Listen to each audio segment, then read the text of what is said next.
Tonight's episode of the 31st Lap Podcast is brought to you by DirtTrackDigest.com. If it's on dirt, it's on Dirt Track Digest. This is the 31st Lap Podcast, recorded live in the studios of FingerLakes1.com in downtown Seneca Falls, New York. And now, your host, Chris Marquardt. Good afternoon. Welcome to the 31st Lap. Chris Marquardt joining you here in the studio.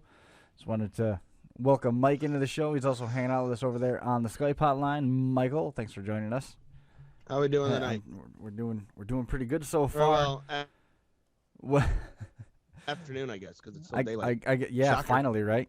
How great was the weather up there today? I got 66 at my house. Yeah, we were 65 here in Brewerton, so that was pretty good. And how much did that affect the pile of snow in your front yard? It's melted, but I still have a lot of snow in my yard. It's not completely gone, so. Yeah, I was able to, for the first time in there, as most racetracks. As most racetracks are, yeah. I mean, Yeah. I was able to see a good portion of my Newport in the front yard today, which was the first time in months that's happened. It's nice, right? Yeah, getting the itch to get that thing back out again. I can't wait to get that out on the road this summer and take that out. It's got a big enough trunk to hold all the traveling equipment, too, so local shows, we can take that on the road with us and cover everything pretty effectively. Yeah, my new car. Got a new car. I told you. That's why I missed last week's show. I was getting things finalized with my new car. I was hoping to see it this week. I'm anxious to see you. I bought a Toyota, something I never thought I'd ever do. Now, why was that? Because the price was right or what?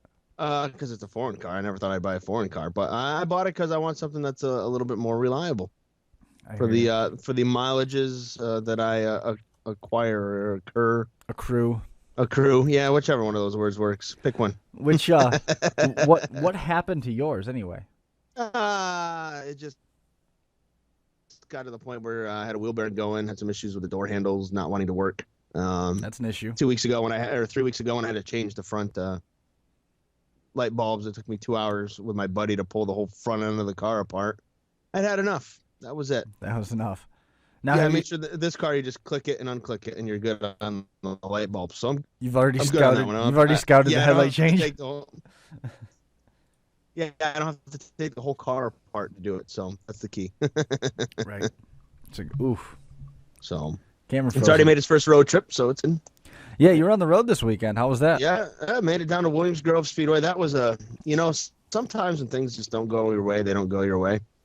On Friday, I did the Williams Grove trip. On the way down, of course, what trip to Williams Grove would be complete without 81 being closed? So I hit right just north of where the exit for Big Diamond Speedway, 81 is closed.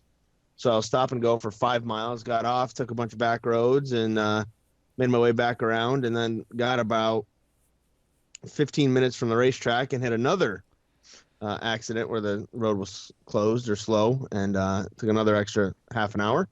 So all in all, I arrived to watch the third sprint car heat race, the second late model heat, and then 2 features. But you disappointing to say the least. But I did keep my consecutive month streak with a race intact, so I'm good with that. You made it. Now you stayed local down there because I saw you were posting that you were in the hotel and going to Gettysburg after. Yeah, Lincoln. The hotel worked out well too. When I travel, I tend not to stay in the most fancy hotels when it's just me. Yeah. So I stayed in the Colton Motel, which I've never had issues with. $61 a night. How can you beat that? Can't go wrong. Not much goes right though. So on Saturday morning, after I realized Lincoln had moved to Sunday, and I wrote a short little piece for DTD, on Williams Grove's opener, and then I went to get in the shower, and for some strange reason, I had no hot water.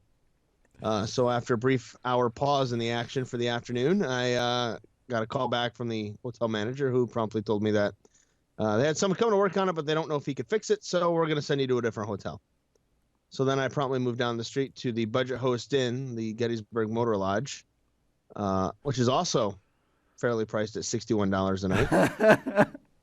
And I did get an upgrade. I got a bigger bed. That's cool. And hot water. So at the end of the day, everything worked out. Now, is there a questionnaire when you fill that out when you're in line getting ready to make your reservation?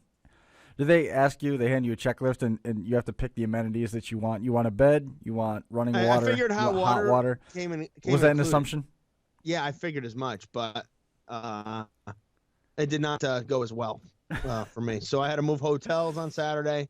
Then I just did some dinner in town, did a little sightseeing, but it was miserably cold on Saturday. Lincoln made the right call in canceling. Every track that canceled Saturday down in that area made the right call. It was miserably cold. I mean, 33, 34. The wind was whipping. So ultimately, I spent the night again. Went to Lincoln on Sunday. Unfortunately, they were able to get Sunday. Brian Monteith picked up the win there, past Greg Hodden on lap 16. So, I was bummed, but good race is a good race. So I'll take it.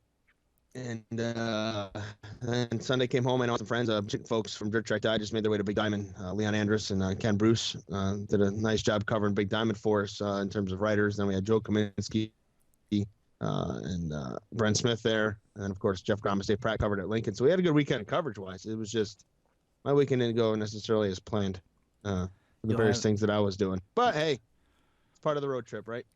But you got to see Gettysburg, and then you got to see a little bit of New York City with the Argentina soccer game.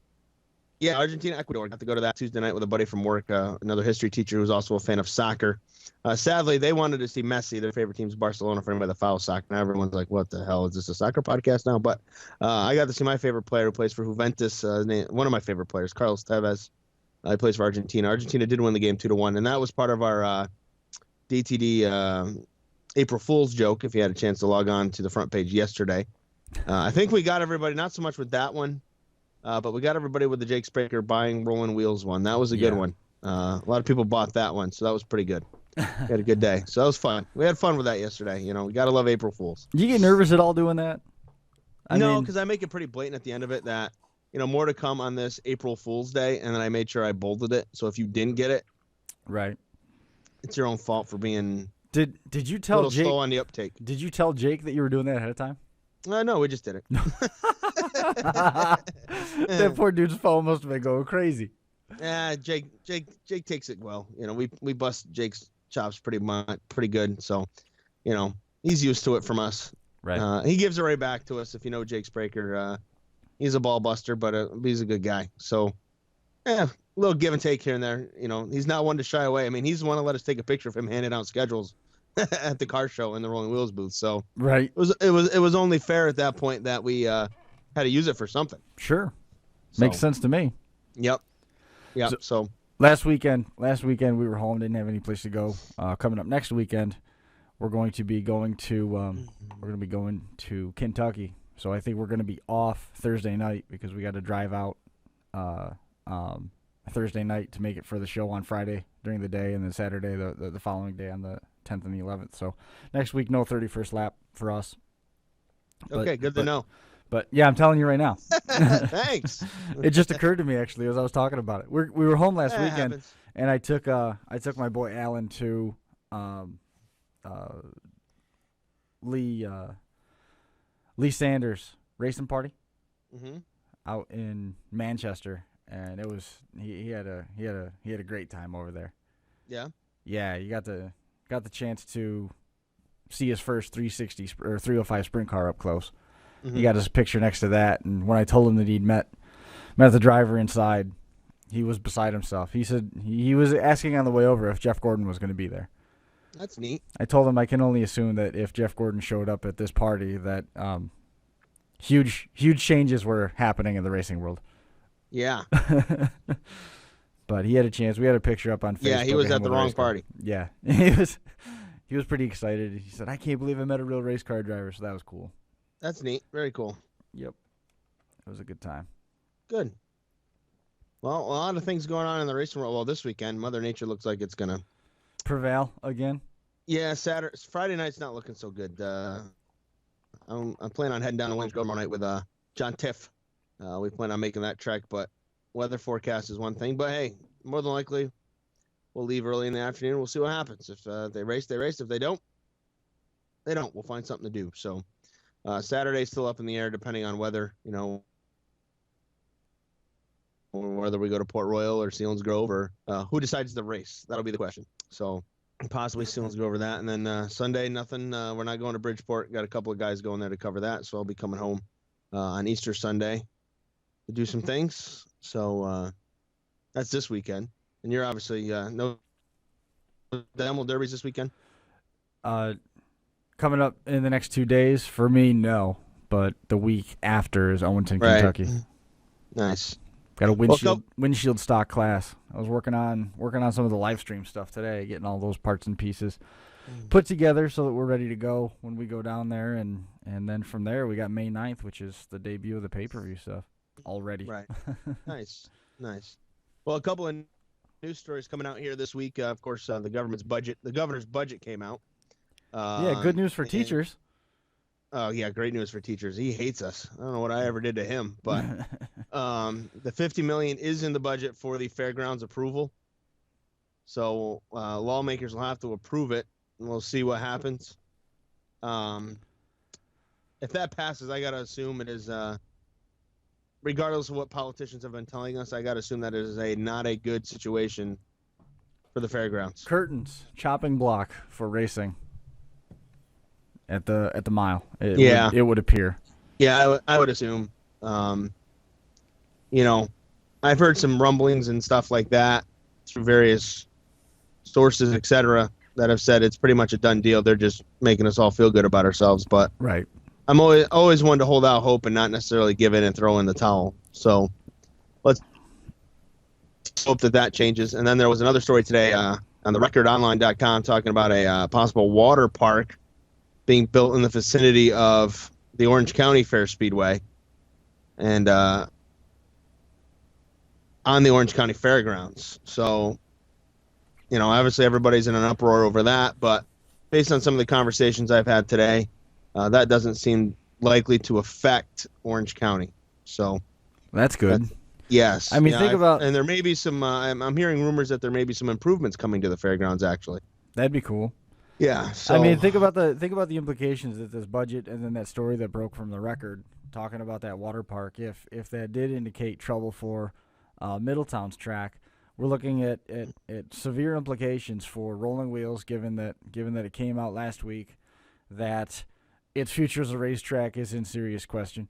We see that the $50 million has already been budgeted for the state fairgrounds, and now the water park being built adjacent to Middletown. Those are three major staples of racing in New York that are under pretty heavy fire, and two of which almost appear to have already been given a death sentence. Yeah, Middletown I think is more safe. I think it was more of a comment, so to speak. Right. In terms of the other two, I don't know what's going on. Rolling Wheels has been silent on pretty much everything here the last 3 weeks, ever since the story broke that the Super Dirt Car Series event on July 2nd was moved to Canandaigua.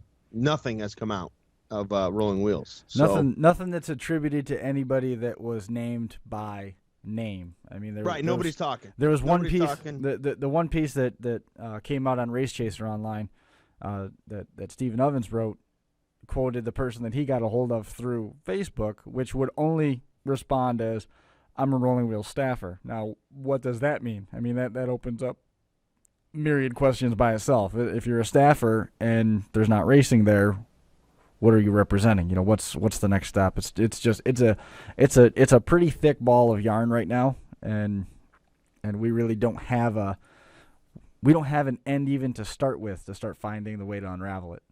Right. Yeah. Again, it's the same person that's been doing it. There's no name. There hasn't been a name really on that Facebook page, so who knows who it is? Racer X. Yeah. So whether or not it's a different person, same person, who knows? I don't know.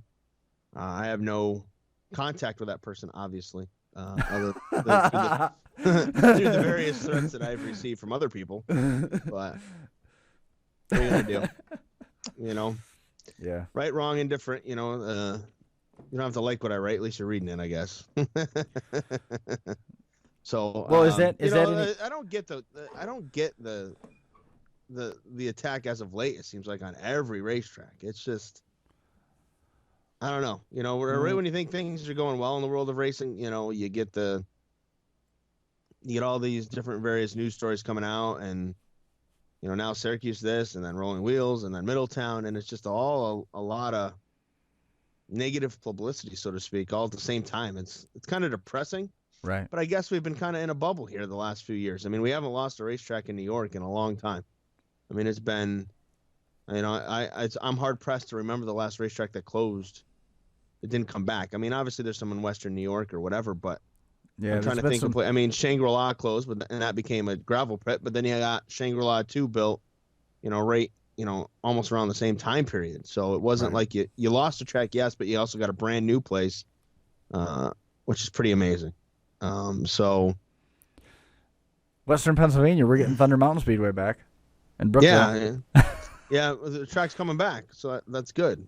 But ultimately with that issue, you always wonder: is there enough cars to go around?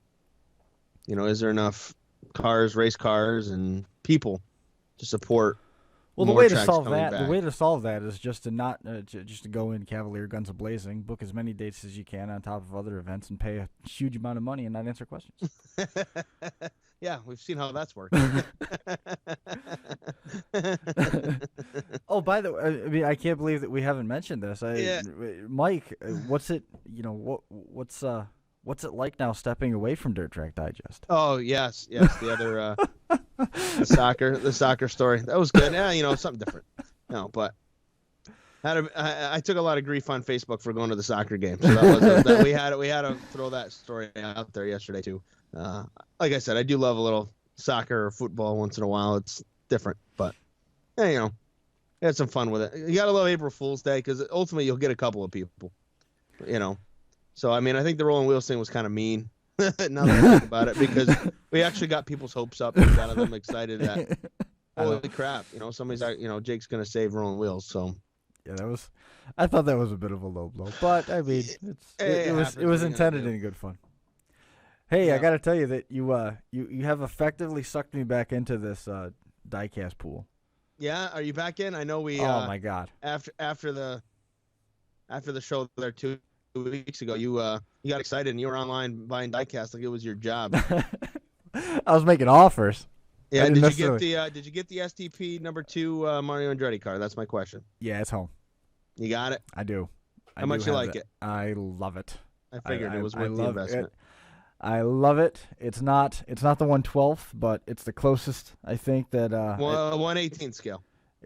I have the 1/18th. Yeah, that's what I got, 1/18th. Oh, I thought you had 1/12th. No, I have 1/12th of AJ Foyt and okay. Who's the other one? AJ Foyt and Al Unser. Yeah. I do not believe they make a 1/12th of that car. So. Okay. Well, then I got the same one as you do. There you go. I got that, and I got 15 both. other diecast. No, not 15. It was only 14. I tracked down the 43, the AJ Allmendinger drove when it had the Valvoline colors on it. That was a sharp car, and I got a limited edition, one of 116 gunmetal chrome STP number 6. It was the Ulrich car that Richard Petty drove after he tore up his cars in consecutive sessions at Charlotte back in the 80s. Okay. He only drove the car one time, and they made the STP number 6. So that was pretty cool. He started that car last. First caution, he got out of the car and gave the car back to DK Ulrich, and DK Ulrich went and blew up the Petty Enterprises motor that he put in it, and he finished 38th.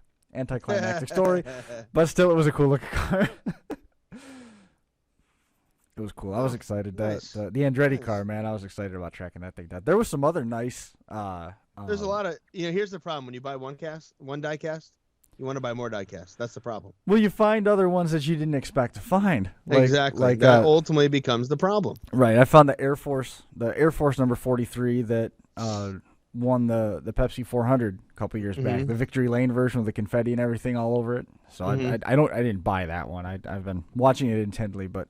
And then Auto World made a whole line of 1/18 scale cars of Richard Petty. They got the 68 Roadrunner, the 68 Roadrunner with the white colors on it, the 71 Pepsi car, the 71 blue SDP car, and then the 72 red and blue SDP car, which they're definitely on my radar. But I can't pull the trigger on them yet. I don't have any place to put them. Yeah, that can be a problem. That can be a quick problem. I'm just going to start storing them at your house. That's fine. I got room. I got plenty of diecast storage facilities here. I actually was thinking today, I got a room and they're all just kind of piled on the floors in tall piles. Right. I'm like, I should probably organize these somehow. You know, At least because to display a couple I do of 'em. rotate my die-cast in and out. Like I have shelves. Mhm. Like certain cars never get put away. Gray Cognate cars don't ever get put away. They stay out year-round. They are year-round on the shelf. But then I have an assortment of like higher-end ones that I rotate. You know, like whether it's Doug Wolfgang's 29 or Kyle Larson's 1K. Tim Schafer's, Knoxville Nationals winning car, or the Sammy Swindell TMC car. I got to rotate. Right now, I also have Randy Hannigan's Penthouse 1X on the shelf. So, you got to get some different stuff and get it, out of the box and on the shelf. I got to rotate my Jesse Hockett car, and I think that's the next one. Maybe a whole shelf of non-wing cars. Jesse Hockett, a Steve Kinzer, what is it? Vice Grips number 20 that he won the Knoxville Nationals with, and then I got a Dave Darland. Put that on the shelf. I got some different stuff. So we'll see. I found Steve Francis Valvoline number 15, and then I found Tim McCready Valvoline number 39 too, which I didn't jump on. I have the Valvoline number 39 of Tim McCready. It's a blue car with blue numbers on it. Yeah. I just got that this past trip to Florida. Yeah. So I like the look of that. It's nice. Nice race car. Yeah, it was a sharp looking car. Yep. Oh, on the topic of this, So can't beat that. We've got a little bit of a thing going here. I was watching Pawn Stars last week, and in one of the reruns, they cut to one of the shelves where they've got a bunch of I racing saw that stuff. a couple months ago. And they had dirt modifieds on the shelf. Yeah, it was a dirt modified, but it was like it had a Pepsi sponsor on it, and it looked like somebody made a Jeff Gordon dirt modified, right? Is that the one you saw? It wasn't the Jeff Gordon one. I thought I saw it looked like there was a blue Brett Hearn car, one of the Page trucking cars. Okay. And then there was a yellow car next to it, but I don't know, and then a white blank, just a white blank that didn't have any details on it yet. But I was like, holy crap. I can only assume that it was Bob McCready, right? Oh, you can assume, yeah. Yeah. I meant the yellow car. That sounded terrible. I didn't mean that way. Not the blank car, the yellow car that was next to it. Because who else is known across the country out in that side of the? I suppose somebody could have brought it there when they moved. Right. Yep. Well, I've made it to their eBay store. Taking a look, see if they got anything good. Who's that? Pawn Stars. Oh. Can you look for diecast on here? I don't know. I suppose collectibles. I suppose it's got to give you a shot at it, right? Yeah, they only got 10. Looks like it's all their stuff though. Nothing. Yeah. Yeah. Hey, 1952 NGC PF 68. Penny proof, whatever. No, I don't see anything in here. Oh, toys and action figures. Toys and action figures. You onto something? Yeah, and kitty cat. If you can't see her, yeah, she's got to sit on my lap all the time. She can't be more than 2 feet away. Of course not. But yeah, no race cars on the Pawn Stars eBay page. Sorry. Yeah, bummer. So yeah, but I did see that too the one time. And did you see? Just kind of shifting gears. Did you see the NASCAR penalties assessed to Ryan Newman's team? Well, they weren't joking, were they? 75 points and yeah, I think it was $125,000. Yeah. Did you see what they did? I know that they were letting air out of the tires as the race went on, so that as the tires heated up and expanded, it bled off the excess air, so it stabilized the air pressures, increasing the contact area with the racetrack, ergo better traction, yada yada yada. So they've been doing tire audits all the way around, and so far this is the car that's come back as proving it after these rumors were running rampant about it. They took Harvick and Kurt Busch's tires, and they took Newman, and they took another one of the Childers cars tires from this one. But Martinsville came back clean, and they checked them at Atlanta, and they checked them at Phoenix, and all those tires passed. But it was Newman's set from California, right? I believe it was California. It was the Auto Club 400 race in California. They're drilling microscopic holes in the tires. Is what they were doing. Where does one find a microscopic drill tip? I don't know. Where does one go? And my next question is, if you buy the tires when you get to the track, where are they doing this?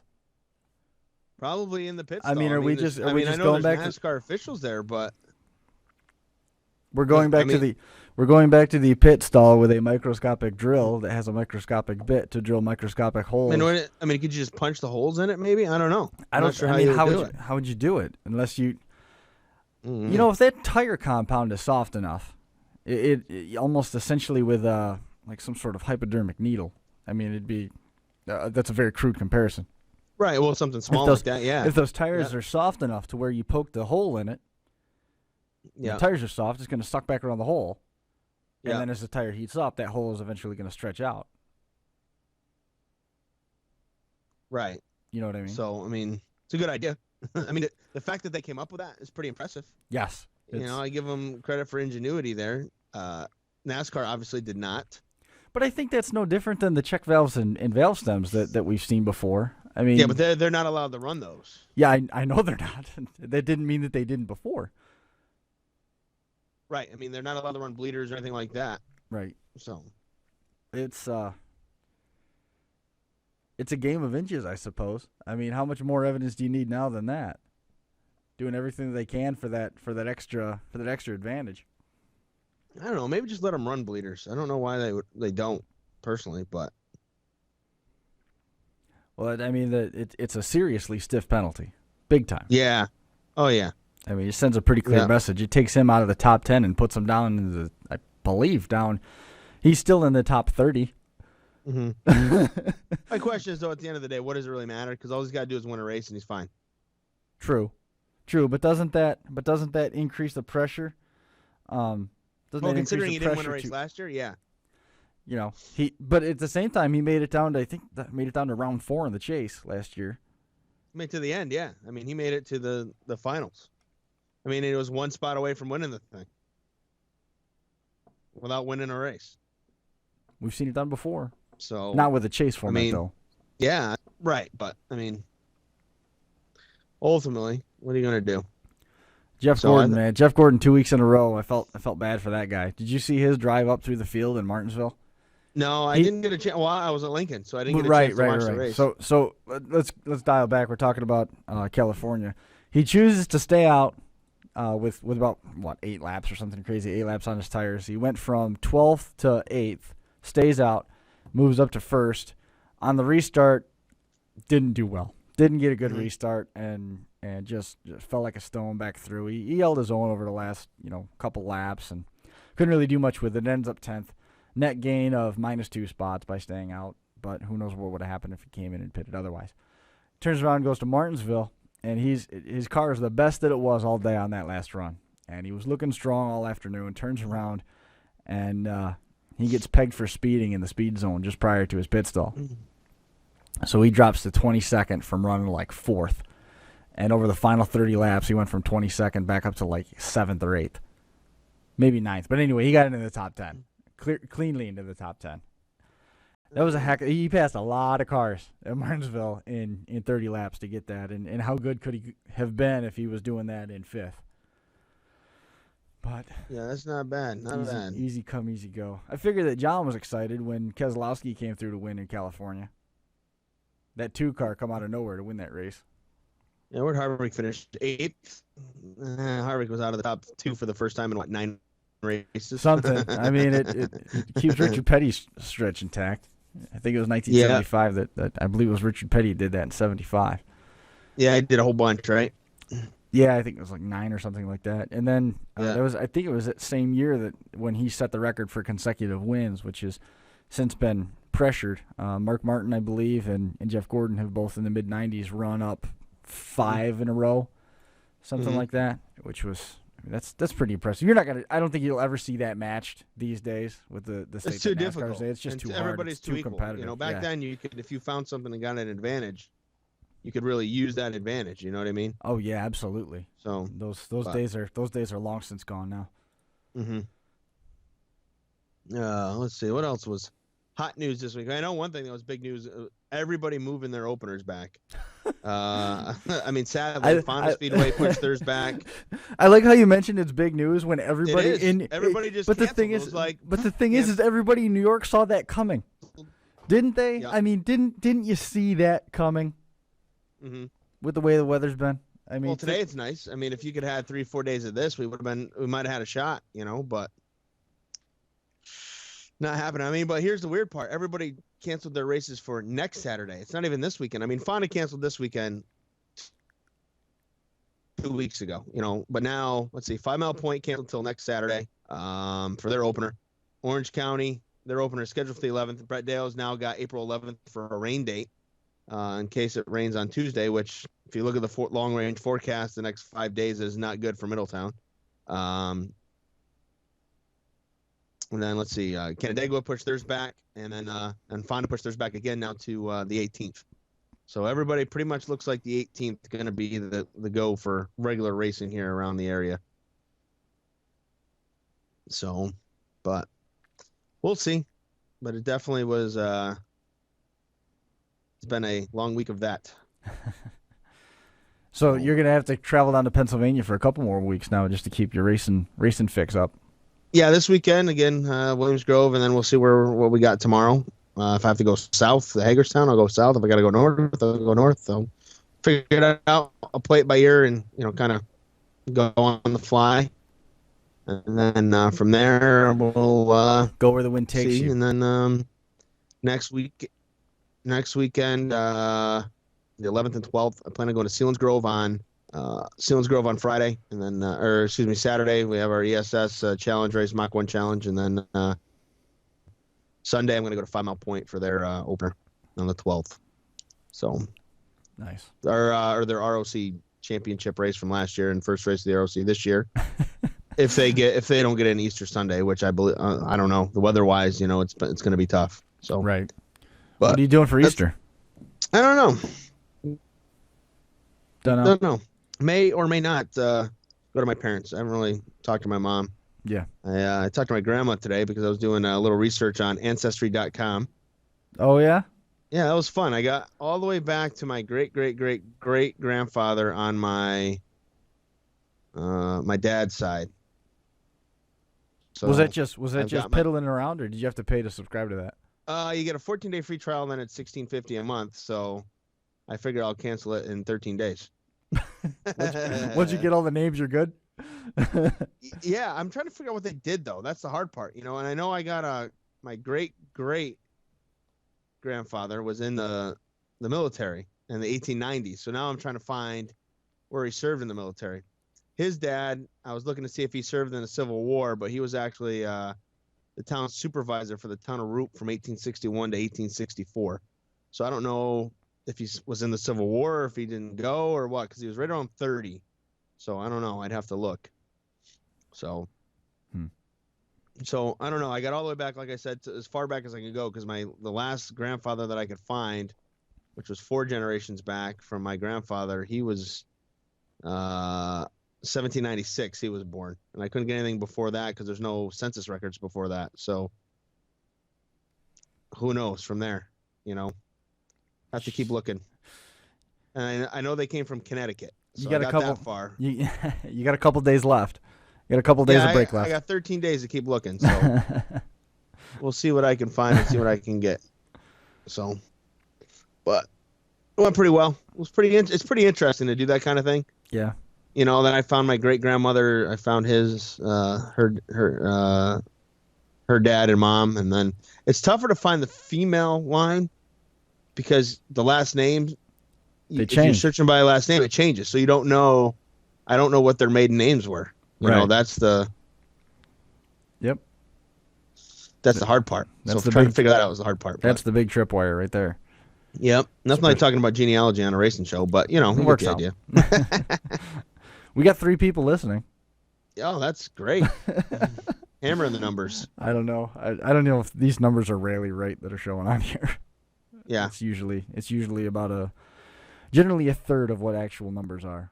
Oh, so we got 9. Awesome. Yep. Well, your dad and your mom and dad are watching on separate devices, so yeah, there's a portion of it. So did you happen to see the crash from Big Diamond on Sunday? No, I did not. It was pretty nasty. Guy spun on the front stretch. Another guy hit him and flipped. And then as the car sitting in the middle of the track, a different car Rick Laubach, who was leading the race, and Craig Von Dorn both plowed into the car. Yeah.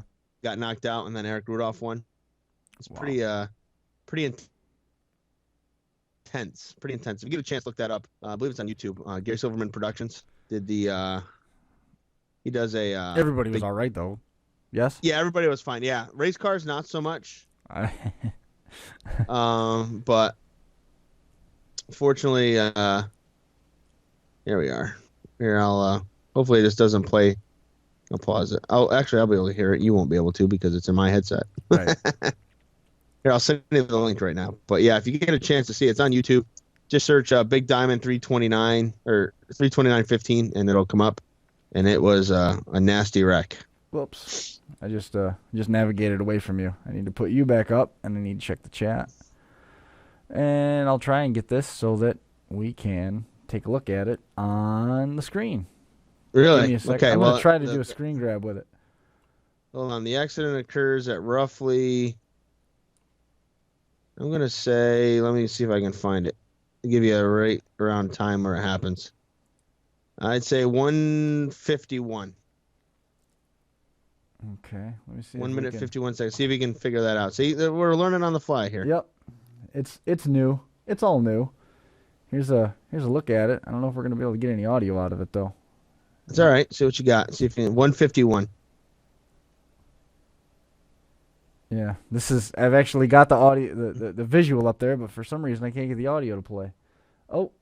Might have found it. Former track champion here at the Big Diamond Speedway. The Service Partners 91 car looks like he can do no wrong at this point. Craig Von Dorn second. Eric Rudolph is third. Laubach is your leader. Down the back straightaway this time. And a big sigh of relief right now. Laubach. Whoa, trouble with Burkhardt down the straightaway. Yikes. Whoa. Yeah, right? Man. And then Laubach and Von Dorn plow into it at the end of it. Jeez. Take another look. Craig Von Dorn second. Eric Rudolph is third. Laubach. So this is the GSP video. What'd you say that? Gary Silverman Productions. And a big sigh of relief right now. Laubach. This is Whoa, Big trouble Diamond. with Burkhardt down the straightaway. That first shot was bad. Send that guy roll, but that second shot, man.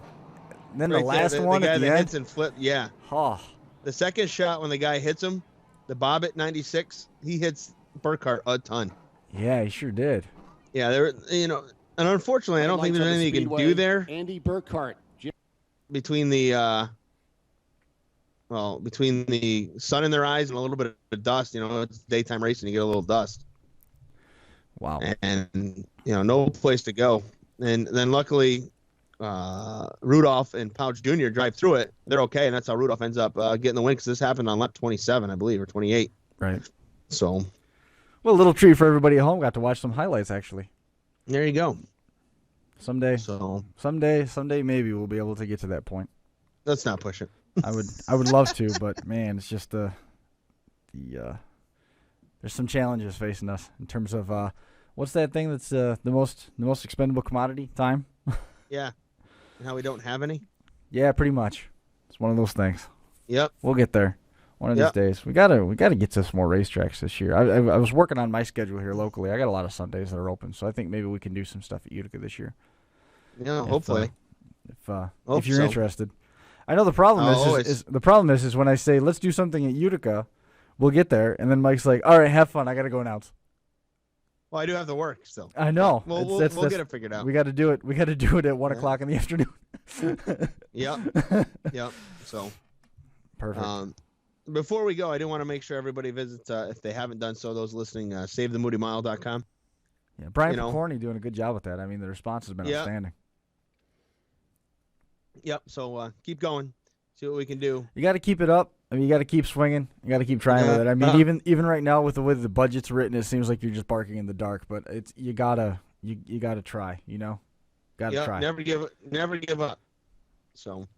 Yeah, if you don't stop, it's going to be easier for him to go forward.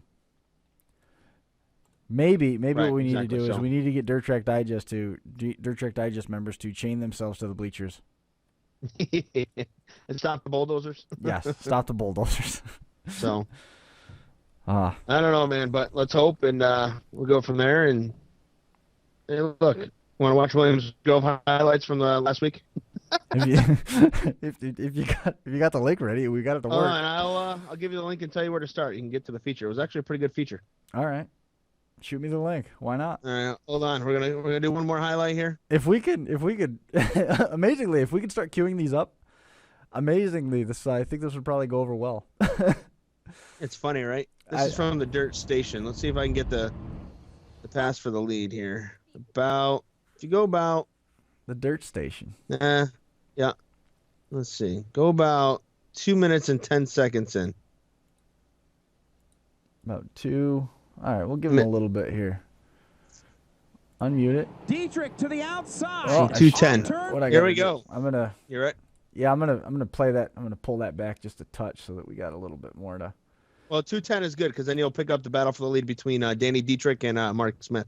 Right. Again, it's going good. Aeronaut breaks in the 25 with the yellow car pull off about 2:10, 2:15, and then things pick up front.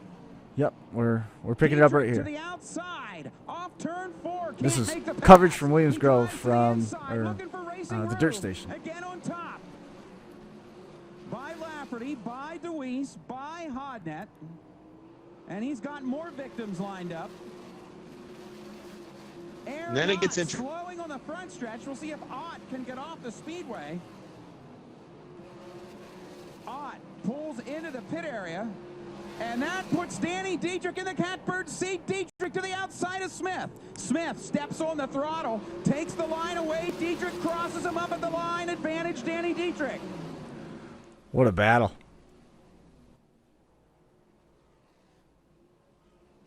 Mark Smith regained control in turn number 1. And Alan Krein. I'm back, Chris. I lost you for a second. We're all right. We got it. Man. Okay. Good race, right? This is outstanding. Look at him go. He is he is so good at this.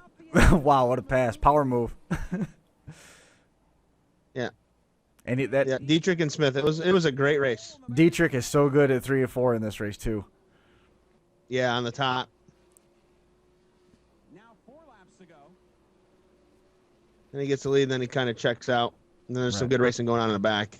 But that was Danny Dietrich picking up the win at Williams Grove. So there's the big highlights for the weekend. Yeah. Well, that worked out good. I mean, that's if we can work together with some of these folks a little bit more closely, I think we could probably show some more highlights. That'd be fun. Or we could just steal their YouTube clips. Well, as long as we credit it, are they going to be upset? Did we lose? And give them credit. Yeah, we credit that. That was the dirt station. It's not so good when you're not watching live, but at the end of the day, it happens. If you watch on YouTube, you can watch the YouTube video on YouTube. You can watch the whole thing. Yeah. Dirt station and so. it was Gary's Gary. Yeah, Gary Silverman's the one, and then Dirt Station's the other one. Cool. So. And we lost video with you, buddy. Oh, did you? Yeah. I don't know what's going on. My internet connection. Yeah, you said is you were not having so some good. trouble. We're at 45 minutes anyway. We got some. There we go. Looks like Hey, you're coming they're back. back. So yeah, what do you think? Ready to wrap it up? I think so. I think we covered all the bases pretty effectively. All right, highlights and everything. Yeah. Who knew? Yep. But well, yeah, that was pretty good. Well, like I said, we're gonna be off next week. There's no 31st lap next Thursday because we're gonna be heading on our way to Kentucky for the Owenton Spring Nationals, and we'll be down there. But we'll catch up with you again in a couple weeks. It was good chatting with you, Mike. Always fun. Love the wing panel. Thanks. Lance DeWeese. And well, I think we can effectively call this case closed. We appreciate everybody hanging out with us. It was a good episode tonight. Had a lot of fun talking with you, and we'll be back here in a couple weeks. Good talk with everybody. We'll see you later.